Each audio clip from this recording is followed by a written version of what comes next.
Good morning, જય સ્વામિનારાયણ વિદ્યાર્થી મિત્રો, કેમ છો?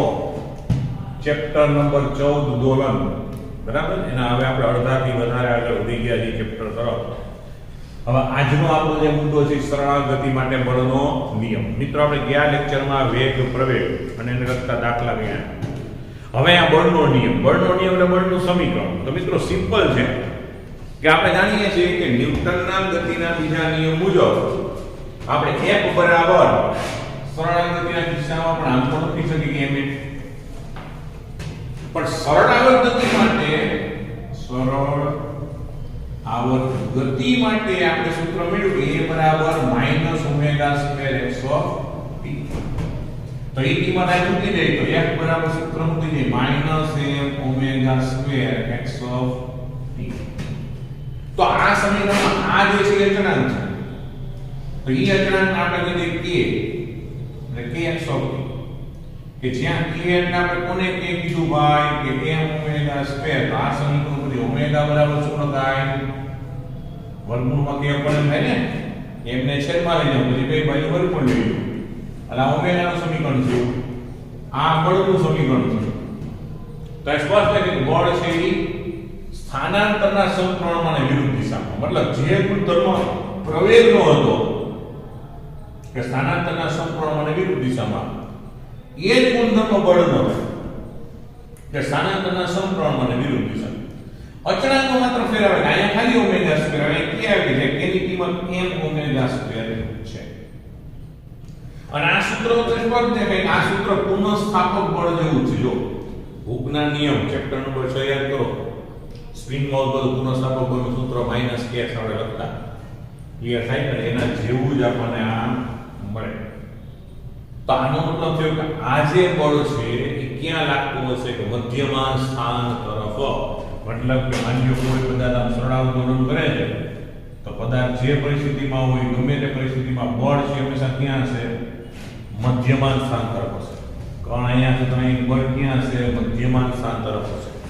મતલબ કે સરળ આવર્ત ગતિ કરતો પદાર્થ એક એવા બળની અસર હેઠળ ગતિ કરે છે કે જે બળ એના સ્થાનાંતરના સમપ્રમાણમાં અને મધ્યમાન સ્થાન તરફ હંમેશા લાગતું હોય, એટલે પુનઃસ્થાપક બળ જેવો ગુણધર્મ જોવા મળે.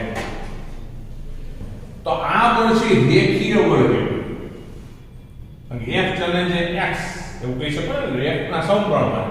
કુદરતમાં ઘણા બધા બીજા બળ હોય કે જે x² x ઘન આના પ્રમાણમાં બદલાતો હોય, તો એને રેખીય બળ કહી શકાય નહીં. તો આનો f વિરુદ્ધ x નો આલેખ દોરી આલેખ કેવો મળશે આપણને? સુરેખ મળે છે. હવે જો આ બળ આપણે કેવી રીતના મેળવવું? સીધો ન્યૂટનના સૂત્રનો ઉપયોગ કરીએ. તો જેમ કે વેગ અને પ્રવેગ આપણે સમજો નિયમિત વર્તુળાકાર ગતિની ભૂમિતિ ઉપરથી મેળવ્યું, બરાબર. હવે આખું જે ભૂમિતિ બધી સદિશ દોરીના પરથી આપણે સરળ ગતિના વેગ પ્રવેગ મેળવ્યા. સામે બીજો આપણે પણ લીધું હતું કે ભાઈ x નું વિકલન કરવાથી પણ વેગ મળે. પ્રવેગ એ આકૃતિની ભૂમિતિ ઉપરથી મેળવ્યું અને સામે એમ પણ લીધું વેગનું વિકલન કરવાથી પ્રવેગ મળે. તો એમ પ્રવેગ મેળવ્યા પછી એમ મળે ઉડી નાખો, સમીકરણ સીધું બળ પડી ગયું.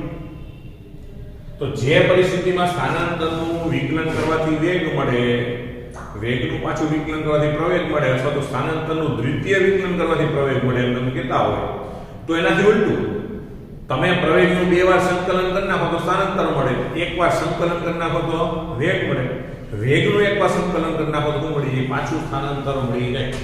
ટૂંકમાં જે રાશિના વિકલનથી જે મળે સામે એના સંકલનથી પાછી મૂળભૂત રાશિ મળતી. યાદ રાખો, વેગ તમને સ્થાનાંતરના વિકલનથી મળે, તો સ્થાનાંતરનું જો સંકલન કરો તો તમને પાછો વેગ મળી જાય.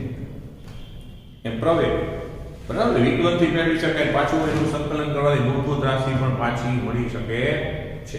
જો તમે f વર્સિસ x નો આલેખ દોરો તો એ કેવો મળશે? તમને સુરેખ મળશે. બરાબર છે? ક્લિયર થાય? અને એનો અચળાંક છે એ k ω સાથે સરખામણી સૂત્ર ના સમીકરણ. ટૂંકમાં આ છે તમારા બે સમીકરણોને યાદ રાખવાના. આ સૂત્ર લીધો અગાઉ આવી ગયું છે ω² x. એટલે બળના નિયમ તરીકે સૂત્ર આપણે યાદ રાખવાનું -kx of t, જે k ની કિંમત એ ω², અને ઘણી વાર ω નું રૂપાંતર થાય તો √t કોને. તો આ જે મિત્રો k છે ને ખરેખર શું છે કે અલગ અલગ કિસ્સામાં અચળાંક છે. તો માની સ્પ્રિંગ હોય તો સ્પ્રિંગ નો અચળાંક, સરળ દોલન થતું હોય તો થીટા ચોટી તો તેનો અચળાંક. તો કે કોઈ મૂળભૂત અચળાંક તરીકે આપણે મળશે, જુદા જુદા કિસ્સામાં જુદો જુદો હોય. તો આ એક પદ એવું છે કે જે સરળ આવર્ત ગતિ સાબિત કરવા માટેનું સમીકરણ થઈ જાય. માની લો તમને કોઈ ઘટના આપે કે સરળ આવર્ત ગતિ જેમ સાબિત કરો, તો અગાઉ મેં તમને વાત કરી કે કોઈ પણ જગ્યાએ એવું સાબિત કરજો કે પ્રવેગ છે સ્થાનાંતરના સમપ્રમાણ અને વિરુદ્ધ દિશામાં, તો એ સરળ આવર્ત ગતિ છે. એમ આ સમીકરણનો ગુણધર્મ પણ એવો છે કે તમે કોઈ જગ્યાએ એવું સાબિત કરી શકો કે બળ છે સ્થાનાંતરના સમપ્રમાણ અને વિરુદ્ધ, એટલે મધ્યમાંશ તરફ લાગે છે, તો 100% એ ગતિ શું હોય? સરળ આવર્ત ગતિ હોય.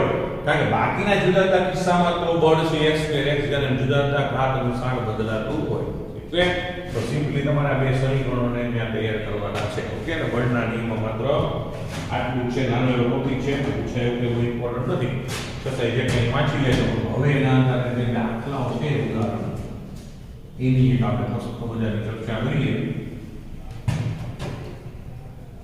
તો મિત્રો આ ચેપ્ટરમાં એવું છે કે જેમાં 70% 30% જે નિયમ આવ્યો ને, ભલે એક પણ મુદ્દો કેન્સલ નથી થયો. આખું ચેપ્ટર તમારે કરવાનું. પણ હવેના બાકીના જે મુદ્દાઓ છે એમાં જે અગત્યનું છે, બરાબર, એ રીતના તમને ભણાવશું. ઉદાહરણ 14.6 જો રકમ વાંચો. જો ખાસ ફિઝિક્સના દાખલા તો જ આવડશે, એક તો તમને સૂત્ર ખબર હોય અને એક રકમ વાંચતા ખબર પડી જાય કે આ જે મૂલ્ય એવું આ રાશિનું આપ્યું એના સંકેત સાથે હું વાંચતો હોય ત્યારે. દાખલા તરીકે તમે જો કે આકૃતિ 14.14 માં બતાવ્યા પ્રમાણે, આકૃતિ 14.14 સામે દેખાય છે તમને, એવી આકૃતિ છે કે આવી એક આકૃતિ કે ભાઈ આમ છે, આ એક સપાટી છે, અહીંયા m દળનો બ્લોક છે ને કેપિટલ સ્મોલ એમ કીધું, અહીંયા સ્પ્રિંગ જોડેલી છે, એનો બળ અચળાંક k છે, અહીંયા સ્પ્રિંગ છે એનો બળ અચળાંક k. હવે હમણાં જ આપણે સૂત્ર લઈશું k m², માં જો સ્પ્રિંગ ની વાત હોય તો k શું છે? સ્પ્રિંગ નો બળ અચળાંક છે. તો જો આકૃતિ 14.14 માં બતાવ્યા પ્રમાણે k સ્પ્રિંગ અચળાંક ધરાવતી બે સમાન સ્પ્રિંગો m દ્રવ્યમાનના બ્લોક સાથે અને સ્થિર આધાર સાથે જોડેલ છે. બતાવો કે આ દ્રવ્યમાન તેની સંતુલન સ્થિતિ છે, એટલે આ સંતુલન અવસ્થા મને x બરાબર 0 નું કે સંતુલન સ્થિતિથી કોઈ પણ બાજુ સ્થાનાંતરિત થાય, એટલે સ્થાનાંતરિત કરવામાં આવે તો તે એક સરળ આવર્ત ગતિ કરે છે અને આ દોલનનો આવર્તકાળ પણ શોધો. તો આનો આવર્તકાળ પણ આપણે શોધવાનો છે. ક્લિયર? તો સમજો આ ચિત્ર આપણે કહેવાય. હવે ધારો કે હું એને એક સેતુ સ્થાનાંતરણ સૂચકો કરાવું આપણે, અને આપણી જે જવાબની આકૃતિ છે મિત્રો, એ આપણે આમ દોરવાની કે આ આપણું x બરાબર 0 નું સ્થાન હતું, પણ હવે એ બ્લોકને હું સ્થાનાંતરિત કરાવી દઉં છું. માની લો હું બ્લોકને અહીં લઈ, તો આ જે થયું ને એ કહેવાનું x. તો એને કારણે શું થાય? આ સ્પ્રિંગનું શું થશે? સંકોચન થાય ને, અને આનું શું થાય? વિસ્તરણ થાય. આપણે બ્લોકને આ બાજુ બળ લગાડ્યું, સમજો કે જેને કારણે બ્લોક આ બાજુ ખઈશો, એટલે આ બાહ્ય આપણે જે લગાડી દઈએ. તો હવે એને કારણે જે પુનઃસ્થાપક બળ લાગશે, અહીં આપણે પેલા વર્ણન પણ અહીં આકૃતિમાં દર્શાવ્યા પ્રમાણે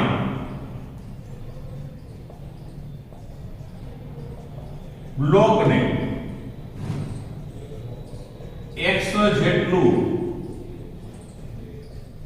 જમણી બાજુ સૂક્ષ્મ સ્થાનાંતરિત કરતા બંને સ્પ્રિંગોમાં પુનઃ સ્થાપક બળ ઉદ્ભવે. બરાબર? હવે કઈ દિશામાં ઉદ્ભવે? બન્યું એનું સંતુલન સ્થાન આવે તો અહીંયા જે તમને લઈવાનું તમે ખરેખર આમ લઈ ગયા બાહ્ય બળ કરે છે. તો આ સ્પ્રિંગની મૂળભૂત સ્થિતિ ધારણ કરવા માટે જે બળ લગાડશે કઈ દિશામાં લગાડશે? આ દિશામાં. અને આ સ્પ્રિંગની મૂળભૂત સ્થિતિ એનો કઈ દિશામાં લગાડશે? આ દિશામાં છે ને, કારણ કે આનું વિસ્તરણથી મૂળ સ્થિતિ પ્રાપ્ત કરવામાં આવશે, આનું સંકોચનથી મૂળ સ્થિતિ પ્રાપ્ત કરવામાં આવશે. એટલે બે પર લાગતા બળ કઈ દિશામાં હશે? ડાબી તરફ હશે. શું લખશું? અહીં બંને સ્પ્રિંગમાં ઉદ્ભવતા પુનઃસ્થાપક બળો ડાબી તરફ એટલે ટૂંકમાં મધ્યમાન સ્થાન તરફ બ્લોકને લાવવા માટે બરાબર ડાબી તરફ લાવશે બરાબર તો અહીંયા શું થશે બંને સ્પ્રિંગના બળ અચળાંક કેવા આપ્યા છે એ કેવા છે સમાન છે તો માટે હું પહેલી સ્પ્રિંગ માં જાણો 1 નંબરની સ્પ્રિંગ કહું અને 2 નંબરની સ્પ્રિંગ કહું તો સ્પ્રિંગ 1 માટે તો F1 કીધું લખીશું -x માઈનસ એટલા માટે તમે x આ બાજુ જમણી બાજુ ધન લખ્યું એટલે આ દિશાનું ન થાય માઈનસ અને સ્પ્રિંગ 2 માટે પણ માઈનસ x કારણ કે ઈ પણ લાગે છે તો ત્યાં ડાબી તરફ સ્પ્રિંગ 2 માટે F2 તો -kx તો માટે કુલ બળ F બરાબર શું લખાય F1 F2 વેની કિંમત લખી દો સીધું -2x કરી નાખો ને તો હવે તો વિચાર કરો મિત્રો અહીંયા જે જવાબ આવ્યો એમાં શું દેખાય કે બળની સ્થાનાંતરના સમપ્રમાણમાં અને વિરુદ્ધ દિશામાં તો ઉપરોક્ત સમીકરણ પરથી શું કહી શકાય ઉપરોક્ત સમીકરણ પરથી બરાબર તંત્ર સરળ આવર્ત ગતિ કરે છે એમ કહેવાય રેડી હવે પેલો જવાબ આવ્યો કે તમને કીધું દર્શાવો કે સરળ આવર્ત ગતિ કરશે આપણે બંને દિશાનું કુલ વેગ મેળવી સ્થાનાંતરના સમપ્રમાણ અને વિરુદ્ધ દિશામાં છે હવે એનો આવર્તકાળ ગોતવાનો તો હવે આવર્તકાળનું સૂત્ર શું હોય ભાઈ આવર્તકાળ એટલે t બરાબર 2π upon ઓમેગા અને ઓમેગા નું આપણે સૂત્ર શું મેળવ્યું ઓમેગા એટલે k upon m મેળવ્યું ને વર્ગમૂળમાં k upon m કાય ઊંધું થઈ જાય ને 1 upon ઓમેગા શું લખાય એમ ઉપર પણ આ કેર રચના એટલે સમજો કે આપણે થિયરી પડ્યા કે x નો સહગુણક કોઈ ગણે તો અહીંયા x ના સહગુણકો માત્ર કે નથી શું છે 2k છે અત્યારે x ની પર આપણે k ડેશ રાખીએ કે જ્યાં k ડેશ એટલે આપણા માટે જ્યારે આકૃતિમાં જોવો સમીકરણમાં તો x ના સહગુણકો આવે માત્ર કે છે શું આવ્યો છે 2k કઈ મૂકવું પડે તો t બરાબર શું થાય 2π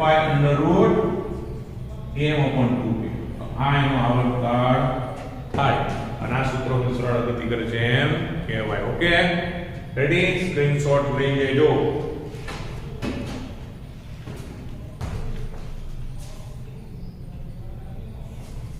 ઓકે બરાબર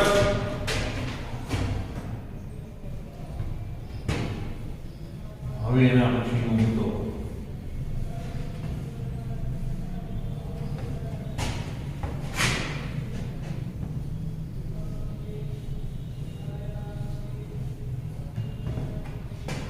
એના પછી મુદ્દો છે સરળ આવર્તમાં ઊર્જા સરળ આવર્ત ગતિ માટે ઊર્જા ટૂંકમાં તંત્ર જે સરળ આવર્ત ગતિ કરતા હોય એની જુદા જુદા પ્રકારની ઊર્જા તો મુખ્યત્વે 3 પ્રકારની ઊર્જા આપણે ગણવાની હોય ગતિ ઊર્જા સ્થિતિ ઊર્જા અને યાંત્રિક ઊર્જા તો સરળ આવર્ત ગતિ કરતા દોલકની ત્રણેય પ્રકારની ઊર્જાના સમીકરણો આપણા ટોપિક બતાવવાના તો જ્યારે તંત્ર સરળ ગતિ કરતો હોય ત્યારે જુદા જુદા સ્થાન પાસે એની ગતિ ઊર્જા અને સ્થિતિ ઊર્જાના સમીકરણ મેળવવાના અને આપણને ખબર છે કુલ યાંત્રિક ઊર્જા એટલે ગતિ ઊર્જા વત્તા સ્થિતિ ઊર્જા તો પહેલા જો ગતિ ઊર્જા મેળવીએ આપણે તો ગતિ ઊર્જા કેનું સૂત્ર કહ્યું 1/2 mv2 તો જાણો છો ને કે ગતિ ઊર્જા બરાબર લખાય 1/2 mv2 તો હવે સરળ આવર્ત ગતિ માટે શું છે કે સરળ આવર્ત ગતિ માટે તો v બરાબર આપણે શું લખ્યું સૂત્ર a ઓમેગા શું હતું જો આપણે સરળ આવર્ત ગતિ x દિશામાં વિચારી લઈએ તો આપણે cos લીધું એટલે વિકલન કરો એટલે માઈનસ ઓમેગા ખબર છે ને sin omega sin omega t + 1 જો આ સૂત્ર સીધું યાદ ન હોય તો આપણે ખબર x એટલે શું હતું a sin a cos omega t વિકલન કરો cos નું થાય માઈનસ એટલે આપણે સ્થાનાંતરને x અક્ષ ઉપર લીધેલું છે જો y અક્ષ ઉપર લીધું હોય તો શું થાય તો પેલા સ્થાનાંતર sin થાય એટલે વિકલન કરો અહીંયા cos આવે એટલો ફેર પડશે ધ્યાન રાખો એટલે y સુપર x ઉપર એ પ્રમાણે વિધેયમાં ફેરફાર આવે, બાકી પદ આવવું પડે. તો ઈ કિંમત અહીં મૂકી દો વર્ગ કરી તો 1/3. પછી અહીંયા હવે આનો વર્ગ કરો માઈનસ નો વર્ગ કરો તો એ પ્લસ. તાર વર્ગ કરો તો થાય a square omega square m omega square એટલે શું કહેવાય k. એટલે k બરાબર 1/2 a square sin square omega t plus 5. કારણ આપણે લખવાનું k બરાબર m ઓમેગા. આને કહેવાનું સમીકરણ નંબર 1.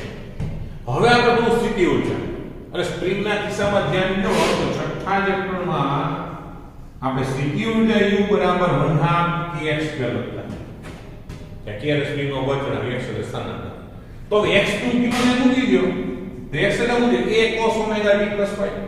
સરળ ગતિ માટે x ની કિંમત કેટલી હોય a cos omega t plus 5 અને વર્ગ છે તો a square cos square omega t plus 5. આ સમીકરણ નંબર 2. તો આ ગતિ ઊર્જાના સ્થિતિ ઊર્જા. તો કુલ યાંત્રિક ઊર્જા E કુલ યાંત્રિક ઊર્જા E એટલે શું થાય ગતિ ઊર્જા વત્તા સ્થિતિ ઊર્જા. તો હવે તમે આ બે જ્યારે સરવાળો કરો ત્યારે 1/2 k square 1/2 k square common નીકળે. બેમાં સમાન છે. 1/3 k સ્ક્વેર તો કૌંસમાં શું આવશે sin square omega t plus 5 વત્તા cos square omega t plus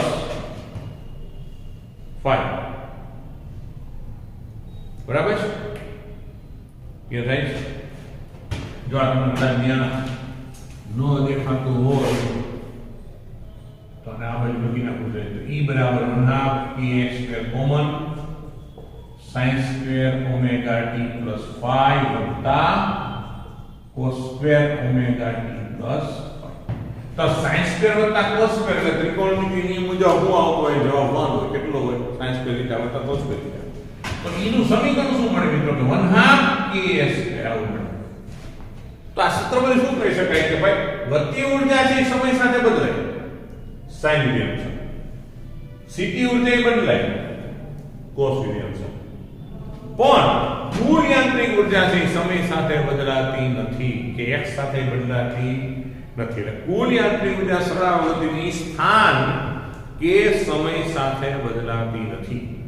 જ્યારે એની ગતિ ઊર્જા કે સ્થિતિ ઊર્જા એ સમય અને સ્થાન સાથે બદલાય છે.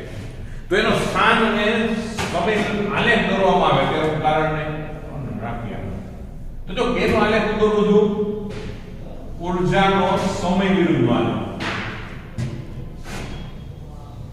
તો ઊર્જા વિરુદ્ધ જો તમે ટાઈમનો આલેખ દોરતા હો મિત્રો તો સ્પષ્ટ છે કે કુલ યાંત્રિક ઊર્જાની સમય સાથે નથી બદલાતી. એટલે એનો આલેખ આમનો આવ્યો. બોલો 0 સમય જો તો એટલો હોય કે t સમય જો તો પણ એટલી જ ઊર્જા હોય. અને સમય સાથે બદલાતી તો આલેખ કેનો કહેવાય કુલ યાંત્રિક ઊર્જા E નો. હવે વધારે ગતિ ઊર્જા અને સ્થિતિ ઊર્જા. તો સ્થિતિ ઊર્જા કેના અનુસાર બદલાય cos વિધેય અનુસાર બદલાય મિત્રો. એટલે મહત્તમ તેમ ચાલુ કરીને બતાવવાનું. તો E જે આલેખ છે આમ છે એનો મતલબ શું છે અહીંયા આવશે t/2 અહીંયા જ આવત t. તો આ જે આલેખ છે કેટલો છે u. એની સામે ગતિ ઊર્જા છે sin વિધેય મુજબ છે. એટલે હું જે તૂટક રેખાંશ તમને અલગ પડે એમ. તો એનો આલેખ આ પ્રકારે આવે. તો આ આલેખ કેનો છે ગતિ ઊર્જા. તો મિત્રો અહીંયા તમને દેખાય છે કે ખરેખર t એ દોલક એક દોલન પૂરું કરે.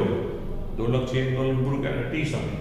પણ ત્યાં સુધીમાં સ્થિતિ ઊર્જા ગણો તો 2 વાર મહત્તમ છે ને ગતિ ઊર્જા ગણો તો 2 વાર કહેવાય. અહીંયા બેઠું બાજુ. એનો મતલબ કે દોલક આખું એક દોલન પૂરું કરે એનો એક ભ્રમણ પૂરું થયું એમ કહેવાય. પણ એ સમય દરમિયાન એની ગતિ ઊર્જા કે સ્થિતિ ઊર્જા 2 વાર મહત્તમ બની 2 વાર શૂન્ય બની. એટલે દોલકની આવૃત્તિ કરતા ગતિ ઊર્જા અને સ્થિતિ ઊર્જાની આવૃત્તિ બમણી છે કે સમજે તો.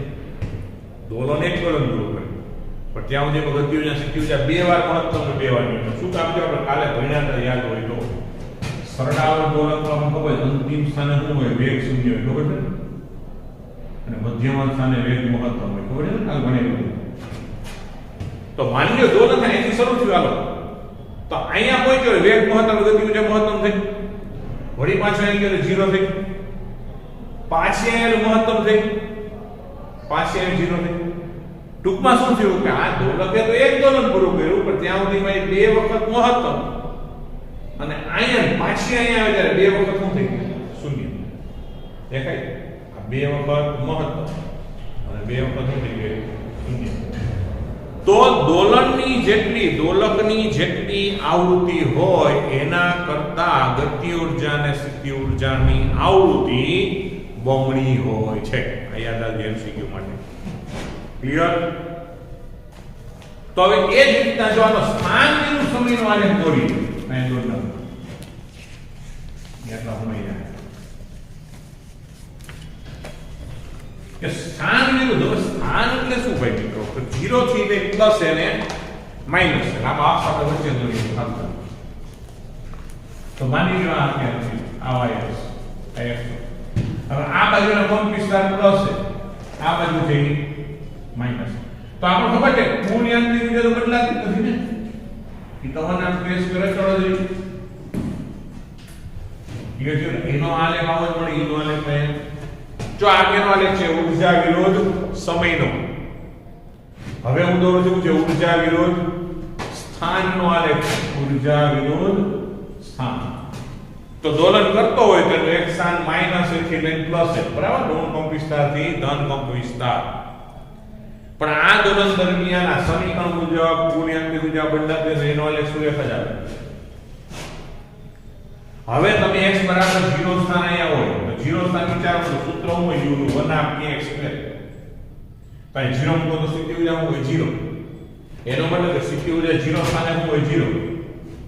પછી એની જગ્યાએ a મૂકો તો 1/kx² છે, મતલબ પ્લસ a સ્થાને 1/kx² બદલાવ યાંત્રિક ઉર્જા જેટલી હોય, આના જેટલી હોય, અને માઈનસ એ મૂકો તો માઈનસ એનો વર્ગ તો ઉડી જાય પ્લસ એ છે. તો મિત્રો સ્થિતિ ઉર્જા આ કુલ યાંત્રિક ઉર્જા સ્થાન સાથે બદલાતી નથી, 1/kx². હવે સ્થિતિ ઉર્જા મિત્રો આમ શું કહે છે? કાઈ 0 મૂકો તો 0, a મૂકો તો kx² કુલ યાંત્રિક ઉર્જા જેટલી થાય, માઈનસ એ મૂકો તો વર્ગ પર v². તો આને આપણે આ રીતે જોડવાનું. હવે ઘણા લોકો પ્રશ્ન થાય આ રીતે શું કામ ભાઈ? તો ભાઈ અહીંયા જુઓ સ્થિતિ ઉર્જાની x વર્ગના સમપ્રમાણ. જ્યારે કોઈ રાશિ x ના સમપ્રમાણ હોય ખાલી તો શું રેખ હોય? વર્ગના સમપ્રમાણ આકાર કેવો હોય? પરવલય હોય. કેવો હોય? એટલે આપણે પરવલય આકારે જોડી. રેડી? તો આ કેનો આલેખ છે ભાઈ? કે u નો. હવે ગતિ ઉર્જાનો, તો ગતિ ઉર્જાનું સૂત્ર છે 1/mv². પણ આપણે ખબર છે કે કુલ ઉર્જા અને ગતિ ઉર્જા વત્તા સ્થિતિ ઉર્જા હંમેશા અચળ હોય. તો ગતિ ઉર્જા એટલે શું? કુલ ઉર્જા ઓછા સ્થિતિ ઉર્જા. અથવા બીજી ભાષામાં કહીએ તો જ્યારે સ્થિતિ ઉર્જા મહત્તમ હોય ત્યારે ગતિ ઉર્જા શું હોય? શૂન્ય. અને જ્યારે સ્થિતિ ઉર્જા શૂન્ય હોય ત્યારે ગતિ ઉર્જા શું હોય? મહત્તમ. તો અહીંયા સ્થિતિ ઉર્જા શૂન્ય છે તો ગતિ ઉર્જા મહત્તમ હોય. અહીંયા સ્થિતિ ઉર્જા મહત્તમ છે તો ગતિ ઉર્જા શૂન્ય હોય. અહીંયા સ્થિતિ ઉર્જા મહત્તમ છે ગતિ ઉર્જા શૂન્ય હોય. તો આપણે આને જો જોડીએ કે ટૂંકક રેખા વડે જોડો તો આવું આલેખ કેમ આવે? ગતિ ઉર્જાનો આવે. તો આ શું મળે? સ્થાન સાથે ગતિ ઉર્જાનો આલેખ આવો મળે. તો એનો મતલબ મિત્રો કે છેદક બિંદુ જ્યાં હોય, જ્યાં આપણે છેદે છે ત્યાં સમજી લો કે સ્થિતિ ઉર્જા બરાબર ગતિ ઉર્જા. પણ આપણે ખબર ગતિ ઉર્જા વત્તા સ્થિતિ ઉર્જાનો સરવાળો લઈ અને જે જગ્યાએ બે બરાબર હોય તો બે જગ્યાએ 2k લખો. તો ભાઈ આ બે એનો મતલબ કે આ એવું સ્થાન છે જ્યાં ઉર્જા બરાબર કેટલી હોય? E/2. હવે તમારા માટે હોમવર્ક કે આ બે છેદે ત્યાં ઉર્જા તો કુલ ઉર્જા કરતા અડધી હોય, પણ ઈ જગ્યાએ અહીંયા સ્થાન ક્યાં હોય? આ સ્થાનનું મૂલ્ય કેટલું? એના ફોર્મમાં a/2 હોય, a/4 હોય. ટેક્સ્ટ બુકમાં નથી આપ્યું, જોતા નહીં. જનરલ નોલેજ તમારે તાર્કિક રીતે વિચારવાનું છે કે છેદન બિંદુ પાસેનો યામ એટલે કે ઉર્જા અડધી હોય તો એ સમયે હું સ્થાનાંતર યોગ્ય a/2 હોઈ શકે, a/4 હોઈ શકે, a/√2 હોઈ શકે, a/3 હોઈ શકે. ઈ કેટલું હોય ઈ તમારે ગોતવાનું છે. રેડી? એટલે ટોપિક સમજાવી જો પૂરો થઈ ગયો, આને દોરાઈ ગઈ વાર્તા પૂરી. પણ ઈ છેદન બિંદુના યામ કેટલા હોય? એ છેદન બિંદુના યામ એટલે સમજો કે એક યામ મેં કહી દીધો ભાઈ આ ઉર્જા વિરુદ્ધ સ્થાનનો આલેખ છે ને, તો ઉર્જા અડધી તો મારો પ્રશ્ન છે સ્થાન કેટલું હોય છેદન બિંદુ પર અહીંયા? અડધું હોય, ચોથા ભાગનું હોય, ત્રીજા ભાગનું હોય, √2 ભાગનું હોય, √6 ભાગનું હોય, કેટલું હોય એ હોમવર્કમાં ગોતવાનું છે. ઓકે, આના પછીનો આપણે ઉદાહરણનો દાખલો જોઈએ થોડી વાર પછી. તો વિદ્યાર્થી મિત્રો, હવે ઉદાહરણ નંબર 14.7. જો રકમ વાંચો, એક બ્લોક જેનું દ્રવ્યમાન 1 કિલોગ્રામ છે તેને સ્પ્રિંગ સાથે બાંધેલ છે. આ સ્પ્રિંગનો સ્પ્રિંગ અચળાંક 50 ન્યૂટન પ્રતિ મીટર છે. આ બ્લોકને ઘર્ષણરહિત સપાટી પર t બરાબર 0 સમયે તેના સંતુલન સ્થાન x બરાબર 0 આગળ સ્થિર સ્થિતિમાંથી ખેંચીને x બરાબર 10 સેન્ટીમીટર અંતરે લાવવામાં આવે છે. જ્યારે તે મધ્યમાન સ્થિતિથી 5 સેન્ટીમીટર દૂર હોય ત્યારે બ્લોકની ગતિ ઊર્જા, સ્થિતિ ઊર્જા અને કુલ ઊર્જાની ગણતરી કરો. તો પહેલા એક પૂરી નોંધો. તો ઉદાહરણ 14.7. દળ એક બોજ 1 કિલોગ્રામ, બરાબર છે. સ્પ્રિંગ અચળાંક k 50 ન્યૂટન પ્રતિ મીટર. હવે મિત્રો આ પરિસ્થિતિ છે કે આ સ્પ્રિંગ છે એમાં બ્લોક હતો x બરાબર 0 સ્થાન પર, પણ તમે એને 10 સેન્ટીમીટર ખેંચી પછી મૂકો એટલે તમારું પ્રારંભિક સ્થાન આ છે. એટલે મહત્તમ સ્થાનાંતરેથી અહીંયાથી મુક્ત કરવા આવ્યો છે અને આને એના કંપ વિસ્તાર તરીકે લેવો પડે. એટલે આપણા માટે a થઈ જાય 10 સેન્ટીમીટર. 10 સેન્ટીમીટર મતલબ 0.1 મીટર. અને તમને જે સમય પૂછ્યું એ સમય સ્થાનાંતર મધ્યમાન સ્થાનથી 5 સેન્ટીમીટર લીધું. આપણું સ્થાનાંતર છે એટલે 5 સેન્ટીમીટર 0.05 મીટર. તો આ પરિસ્થિતિમાં x બરાબર 5 હોય ત્યારે ગતિ ઊર્જા, સ્થિતિ ઊર્જા અને કુલ યાંત્રિક ઊર્જા આ કરવાનું. તો આપણે પહેલાનું k અને m આપ્યું એમાં ઓમેગા નક્કી કરવો પડે. એટલે આપણે શું લખી અહીં કોણીય આવૃત્તિ અથવા તો કોણીય વેગ ઓમેગા વાળું સૂત્ર શું આપણે મેળવ્યું હતું? k upon m હતું ને, વર્ગમૂળમાં k upon m. તો ઓમેગા બરાબર આયા શું થાય? k કેટલો 1.50, m કેટલો 1 અને √50 થયું, બરાબર, રેડિયન પ્રતિ સેકન્ડ. હવે એનું √, કાઢી નાખો તો શું થાય? √50 ની કિંમત પછી લખેલી છે 7.07 મૂકી દો, બરાબર, રેડિયન પ્રતિ સેકન્ડ. હવે જો ખાસ લોજિક એ વિચારવાનું છે કે મહત્તમ સ્થાનેથી શરૂ થયું ગતિ. ગતિ મહત્તમ સ્થાનેથી શરૂ થઈ એનો મતલબ સ્થાનાંતરનું વિધેય cos. હવે સ્થાનાંતરનું વિકલન કરો તો શું થાય? sin. બરાબર, સ્થાનાંતર મહત્તમ સ્થાને 0 સમય ચાલુ કર્યું વિધેય આપણે cos વાપરવાનું. એટલે સૂત્ર લખવાનું તો હવે x of t બરાબર a cos omega t plus phi. પણ પ્રારંભિક મહત્તમ સ્થાન છે એટલે મેં ત્યાંથી cos વિધેય કેટલા phi આવે નહીં, આપણા માટે ખાલી આટલું બધા. તો આપણે જે પરિસ્થિતિ આપી એમાં x કેટલું છે? 0.05. કંપ વિસ્તાર કેટલો છે? 0.1. આ cos ઓમેગા ને આપણે ગોતી દીધું કેટલું? 7.07 * t. તો આના છેદમાં લઈએ તો 0.05 ભાગ્યા 0.1 એટલે 1 દૂતીયાંશ થાય. કેટલું થાય? 1 દૂતીયાંશ. તો બરાબર cos 7.07 હતી. એનો મતલબ cos ની 7. cos ઓમેગા t ની કિંમત 1 દૂતીયાંશ છે. તો મિત્રો તમને ખબર હોવી જોઈએ કે ખરેખર cos ની 1 દૂતીયાંશ કિંમત ક્યાં ખૂણા માટે હોય? 60 અંશ માટે. તો e અંશ માટે sin ની કિંમત કેટલી હોય? √3/2 હોય. એટલે cos 7.07 ની કિંમત જો 1 દૂતીયાંશ એનો મતલબ આની જે કંઈ કિંમત 60 અંશ કાલ્પનિક વિચારજો. તો એવું જ sin વિધેય માટેની કિંમત તમને કહું તો માટે sin 7.07 થી બરાબર શું થાય? √3/2. અને √3/2 ની કિંમત શું? આની કિંમત 0.5. એટલે 1 દૂતીયાંશ 0.5 જ હતી આપણે 0.5. અને આ √3/2 ની કિંમત કેટલી હોય? તો √3/2 ની કિંમત કરશો તો કેટલું આવશે? 0.865. કેટલી છે? 0.865. ટૂંકમાં આપણે sin cos omega t sin omega t ની કિંમત નથી કરતી. ઓમેગા લાખો 7.07. તો હવે ગતિ ઊર્જાનું સૂત્ર તો માત્ર કિંમત જ મૂકવાની. તો હવે ગતિ ઊર્જા k બરાબર 1 દૂતીયાંશ m v². તો 1 દૂતીયાંશ m. પણ v એ સૂત્ર શું હોય? જો સ્થાનાંતર a cos ઓમેગા t હોય તો વેગ શું હોય? માઇનસ એ ઓમેગા સાઇન ઓમેગા ટી, પણ અહીંયા વર્ગ હોય તો એનો વર્ગ કરો તો થઈ જાય A square omega square sine omega T, omega 7.07 T છે ને. સમજો પડી હું કીધું મેં કે આપણું સ્થાનાંતર a cos ઓમેગા ટી, તો વેગ એટલે વિકલન થાય એટલે શું આવે માઇનસ એ ઓમેગા સાઇન ઓમેગા ટી આવે. પણ આપણે અહીંયા વર્ગ છે ને માઇનસ કાઢી નાખ્યા, બરાબર, આનો વર્ગ આવે માઇનસ ઓમેગા ટી. તો હવે બધાની કિંમત મૂકી દીધી, એક તૃતીયાંશ દળ કેટલું છે 1 કિલોગ્રામ તો કમાઈ એની કિંમત 0.1, આ છે 7.07 અને આ sin 7.07 ની કિંમત આપણે ગોતી લીધી કેટલી 0.867. હવે આનું સાદુરૂપ આપો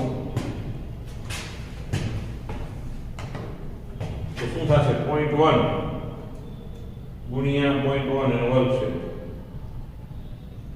ગુણ્યા 0.7.7 0.1 ગુણ્યા 0.1 ગુણ્યા 7.07 પાછળ વર્ગ ગુણ્યા 7.07 એને ગુણ્યા 0.866 એને ગુણ્યા 0.866 ઇક્વલ ટુ ભાંગા 2.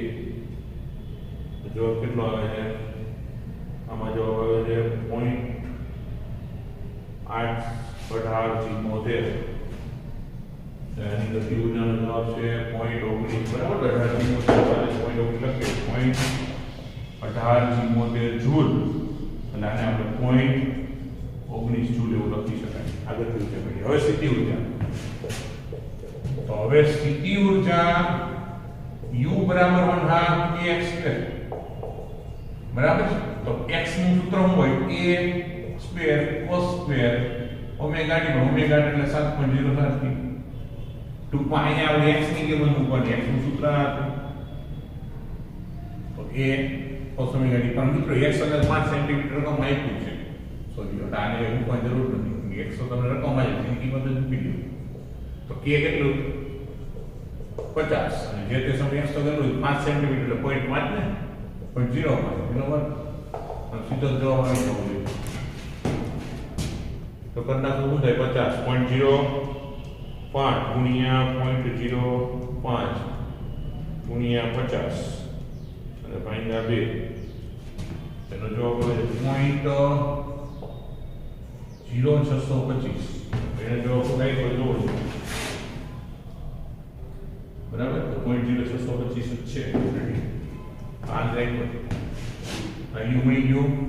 અને હવે કુલ ઉર્જા બેનો સરવાળો, તો કુલ ઉર્જા u બરાબર e બરાબર શું લખાય k વત્તા u. k કેટલું 0.19 અને આ છે 0.0625. તો સાદો 5 2 9 ને 6 15 નું 5 વધી પડીએ એટલે 0.25 પણ એમ લખીએ 0.25 જૂલ. આ કુલ ઉર્જા રેડી. આપણે કુલ ઉર્જા સુધીની ગણતરી કરવાનું કીધું છે બસ. હવે જો નીચે એક વર્ણન લખ્યું બરાબર, એ છે તો આપણા જવાબ એના માં એક પ્રમાણ ઘણી જવાબ પડી જાય. નીચે એક વર્ણન વાંચો ઉદાહરણ કે આપણે જાણીએ છીએ કે મહત્તમ સ્થાનાંતર હોય, કારણ કે આપણે 10 સેન્ટીમીટર ખેંચી પછી મૂક્યું હતું ને, તો મહત્તમ સ્થાનાંતરે વેગ શૂન્ય હોય. એનો મને એની કુલ ઉર્જા ને સ્થિતિ ઉર્જા ત્યારે સમાન થાય ત્યારે મહત્તમ સ્થાન ઉપર હોય. તમને 5 સેન્ટીમીટર પૂછ્યું, પણ જો તમને એન્ડ પોઈન્ટ 10 સેન્ટીમીટર પૂછ્યું હોત તો જેટલી એની કુલ ઉર્જા એટલું જ એની સ્થિતિ ઉર્જા હોત, તો એ સમય મહત્તમ સ્થાન તમારે પોઈન્ટમાં લખવું પડે ને. હું લખું પોઈન્ટ ગણતરી હોત તો જવાબ 0.25 આવે. ખાલી તમને એને સમજાયું છે કે છે, પણ જોકે પ્રશ્નનો ભાગ છે નહીં. તમારો પ્રશ્નનો જવાબ મુજબ તમારે આટલું જ લખવાનું છે બરાબર. પછી નાખો સ્ક્રીનશોટ લઈ રેડી.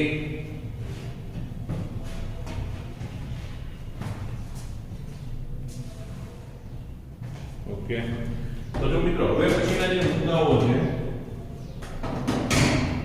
ઈ છે જુદા જુદા સરળ આવર્ત ગતિના તંત્રો. હવે પેલું તંત્ર છે સ્પ્રિંગ. ઓલરેડી આપણે જે સમીકરણ સાબિત કર્યું છે, જે કે સમીકરણની ચર્ચા કરી સ્પ્રિંગને લઈને જ કરી, એટલે એ આપણે જે આગળ ભણ્યા એ સ્પ્રિંગ માટે સાદા લોલક માટે અલગ હોય પણ સ્પ્રિંગનું છે એના કોઈ સમીકરણની આપણે ચર્ચા કરવાની જરૂર રહેતી નથી, બરાબર? જો ટોપિક છે સરળ આવૃત્તિના કેટલાક તંત્રો, એમાં સ્પ્રિંગને લીધે દોલન, તેના 3 સૂત્રો છે એની ખાલી નોંધ કરી છે, ઓલરેડી આપણે ભણી ગયા છીએ, કારણ કે આપણે સ્પ્રિંગને લઈને જ આપણે સરળ આવૃત્તિ સમજીએ. એટલે ટોપિક આપણે લખશું કે સરળ આવૃત્તિ કરતા તંત્રો. એમાંનું પહેલું તંત્ર છે એક સ્પ્રિંગ વડે દોલનો. તો એક સ્પ્રિંગમાં દોલનમાં શું થાય મિત્રો કે આમ તમે સમતલ સપાટી ઉપર આ સ્પ્રિંગ જોડો, અહીંનો બ્લોક રાખો. અત્યારે સમતોલન સ્થિતિમાં માની લો છે, સમતોલન સ્થિતિ x બરાબર 0, મતલબ કોઈ ખેંચાણ નથી, કોઈ દબાણ નથી, સ્પ્રિંગનો બળચરાંક k છે, આ આધાર છે, આનું દળ m છે. હવે જો હું આ બ્લોકને x બરાબર 0 થી માની લો x જેટલું ખેંચાણ કરાવું અને કામ દબાણ કરાવું, જે કંઈ પરિસ્થિતિ હોય, તો માની લો ઉદાહરણ તરીકે x જેટલું આમ સ્થાનાંતર કરાવું તો સ્પ્રિંગમાં તણાવ ઉત્પન્ન થશે, ખેંચાણ થશે. તો હવે એ સમયે સ્પ્રિંગમાં ઉદ્ભવતું પુનઃસ્થાપક બળ કઈ દિશામાં હશે? તો સ્વાભાવિક છે કે તમે સ્પ્રિંગને ખેંચો તો સ્પ્રિંગ પોતાની મૂળ સ્થિતિ પ્રાપ્ત કરવાનો પ્રયત્ન કરે, આ દિશામાં જોવા મળે. અને ef નું મૂલ્ય કેટલું હોય? તો હૂકના નિયમ મુજબ કેટલું હોય? -kx. કેટલું મળે તમને? -kx મળે. તો ટૂંકમાં એક સ્પ્રિંગમાં જે પુનઃસ્થાપક બળ અથવા તો જે બળની અસર હેઠળ ગતિ થતી હોય એ માત્ર કે જો આગળનું આપણે ઉદાહરણ લઈને એમાં ખબર બે બાજુ સ્પ્રિંગ હતી અને તમે એમ લોક નથી, તો એવા સમયે બે બાજુ સ્પ્રિંગમાં પુનઃસ્થાપક બળ ઉત્પન્ન થાય. એકનું -1 બીજાનું -1 એટલે -2x યાદ આવે. અને તો પછી એના માટે આપણે જે આવર્ત કાઢતા હોય એમાં 2k આવતું, અહીંયા એક જ સ્પ્રિંગ છે, એક જ બળ ઉત્પન્ન થશે. તો પછી આ બ્લોકને જો છોડવામાં આવશે તો સરળ આવૃત્તિ કરશે. એ સરળ આવૃત્તિની કોણી આવૃત્તિ કેટલી હોય? તો એ સૂત્ર પર આપણે મેળવી લીધું કેટલી છે? √k/m. અને પછી છોડી દીધું આવર્તનું સૂત્ર પણ હું આપણે જાણીએ √k/k. તો આ ત્રણેય સમીકરણ ઓલરેડી આપણે આગળ ભણ્યા છે. એ જ વસ્તુ સ્પ્રિંગના તંત્રમાં લાગુ પડે. તો એ શોર્ટ આજથી તમે થિયરી લાગુ તૈયાર કરો પણ અહીંયા જે x સ્પ્રિંગ વડે દોલન થતું હોય તો બળ કેટલું હોય, કોણી આવૃત્તિ કેટલી, એનો આવર્ત કાઢે. એક જ સ્પ્રિંગ હોય તો આપણે ઉદાહરણ આગળ બે સ્પ્રિંગનું ભણ્યા ત્યારે ને 2k આવી શું આવી જાય? 2 કેટલો ફેર પડે? એક જ સ્પ્રિંગ વડે થતા દોલન માટે 3 સમીકરણ આપણને પડે. તો એના આધારે એક ઉદાહરણ તો દાખલો, બરાબર ને? માત્ર એ ટોપિકમાં તમારે સમીકરણ જ યાદ રાખવાનું. એ સમીકરણ ભૂતકાળમાં આવેલા છે જ છે, બરાબર? પછી બીજું જે તંત્ર જે સાદું દોલન છે એ તમને નથી એવું ડિટેલ આપણે સમીકરણ મેળવવા પડે કે એના માટે સમીકરણ શું લાગુ પડે, એનું બળનું સૂત્ર આનો, બરાબર? ઓમેગાની આપણે બદલાઈ શું થાય એ આપણી ચર્ચા સુધી જોશું. અત્યારે આ 3 સમીકરણો આધારે એક તમને દાખલો પાછો પૂછી લીધો. જો આ 3 સમીકરણો મતલબ જે આગળ વેગના સૂત્ર આવ્યા હતા, મહત્તમ વેગ, પ્રવેગ, એ તો બધું યથાવત એમ જ લાગુ પડશે. પ્રશ્નમાં ખાસ તો સરળાવર્ત ગતિના દાખલા લો મિત્રો ત્યારે શરૂઆત ક્યાંથી થઈ છે એ પ્રમાણે તમારું સ્થાનાંતર અને વેગના સમીકરણને ખાસ યાદ રાખો. માની લો બ્લોક છે ને ખેંચીને મૂક્યો અને મહત્તમ સ્થાનેથી શરૂઆત થઈ તો સ્થાનાંતરમાં વિધેય આવે cos, કારણ કે cos 0 એ મહત્તમ. અને જો મધ્યમાન સ્થાનથી શરૂ થતી હોય તો સ્થાનાંતરનું વિધેય આવે sin, કારણ કે સરળાવર્ત ગતિ cos કે sin બે વિધેય તરીકે વ્યાખ્યાયિત કરી શકાય.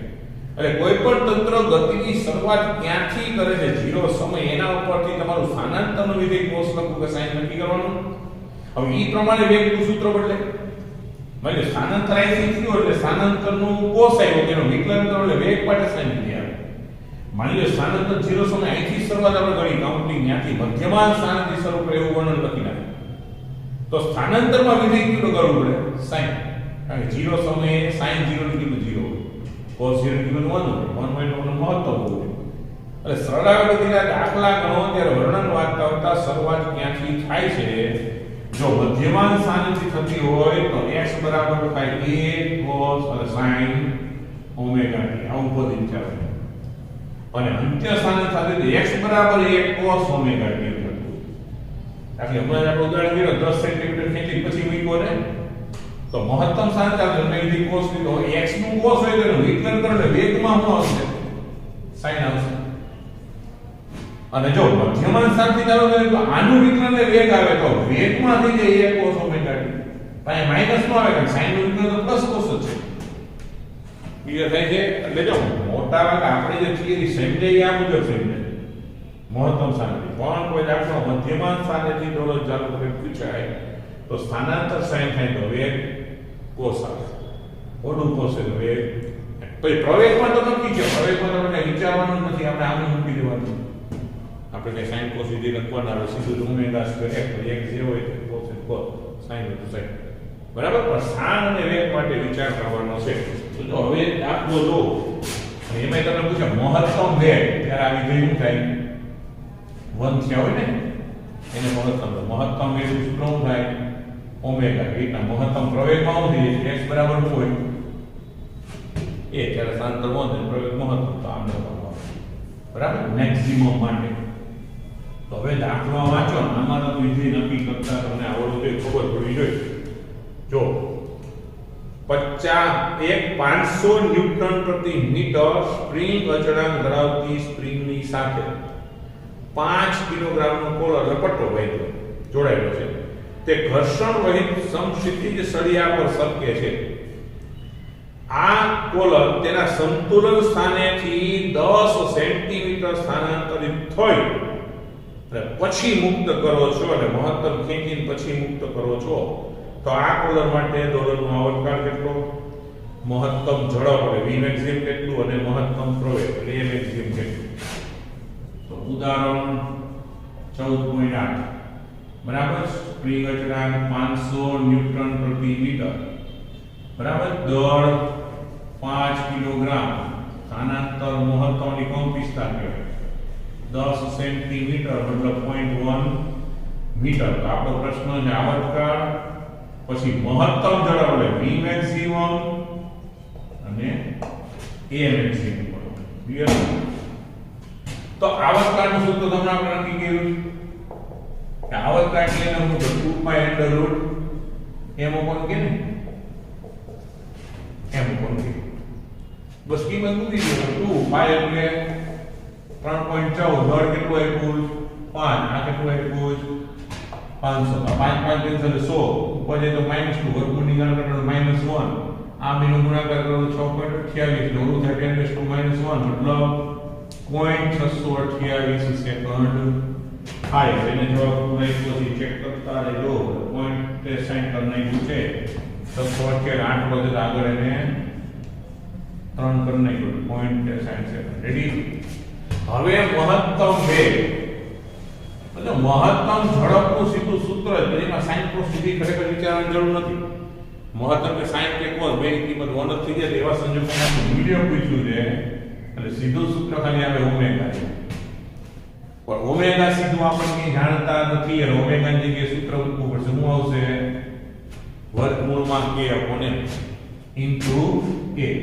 તો k કેટલું આપ્યું?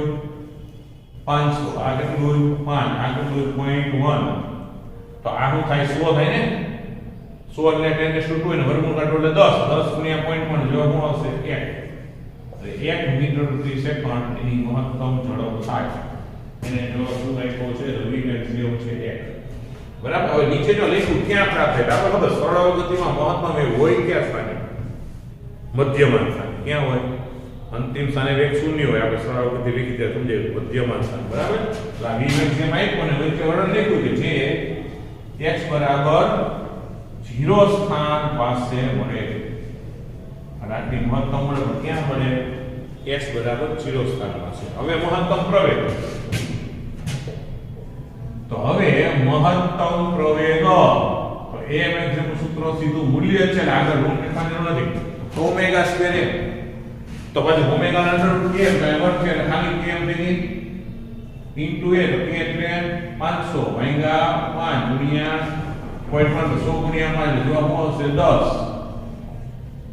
મીટર પ્રતિ સેકન્ડ સ્ક્વેર. એટલે મહત્તમ પ્રવેગ કેટલો આપ્યો છે? 10 મીટર પ્રતિ સેકન્ડ સ્ક્વેર. અને આ ક્યાં મળે? તો જે જગ્યાએ વેગ શૂન્ય હોય ત્યાં પ્રવેગ મહત્તમ એટલે ક્યાં? છેડાના બિંદુ પાસે. એ છેડા બિંદુ પાસે અથવા તો સીમાંત બિંદુ કહેવું થાય. તે છેડાના બિંદુ પાસે મળે. કૌંસમાં સીમાંત બિંદુ એટલે કે કંપ વિસ્તાર જેટલા. બરાબર. આ ક્યાં મળે? મહત્તમ વેગ ક્યાં હોય? મધ્યમાન સ્થાને. આ ક્યાં હોય? સીમાંત બિંદુએ તમને મળે. ઓકે, તો મિત્રો આપણો આજનો લેક્ચર આટલો રાખી. બધાને જય સ્વામિનારાયણ.